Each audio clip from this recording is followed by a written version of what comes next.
know whether to laugh or flinch. Breakfast was half done, sunlight drifting through the blinds onto the counter, and I'd asked him, carefully, neutrally, if he could chip in for groceries. His kids were here yesterday, raiding the fridge the way kids do, and I'd thought this isn't complicated. Instead, he snapped. "Unbelievable! We're not even married, and you're already after my money!" I froze for a beat.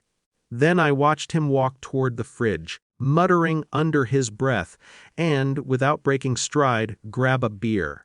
He held it, and then he froze. Not out of shame, not out of anger exactly, but something lighter, more fragile.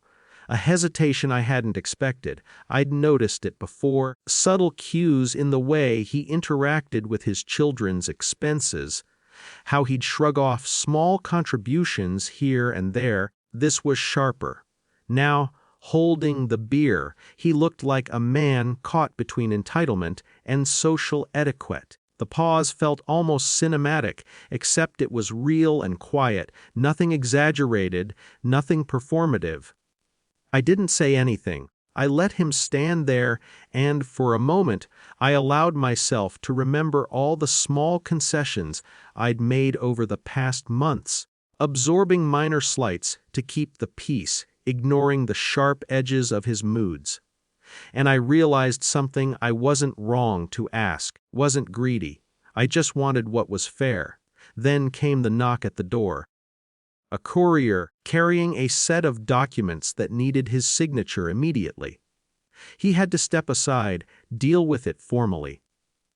The interruption, unrelated in theory, forced a recalibration of control. Suddenly, the authority of paperwork, legality, obligation inserted itself. Between us, a tangible consequence I couldn't manufacture but could observe. He grumbled, muttered, signed forms, all the while holding the beer loosely, as if the act itself reminded him that boundaries, formal ones at least, exist for a reason. And I realized I didn't need to speak. My quiet observation, my refusal to escalate, had already shifted something inside him. By the time he returned to the kitchen, the tension had morphed into something more restrained.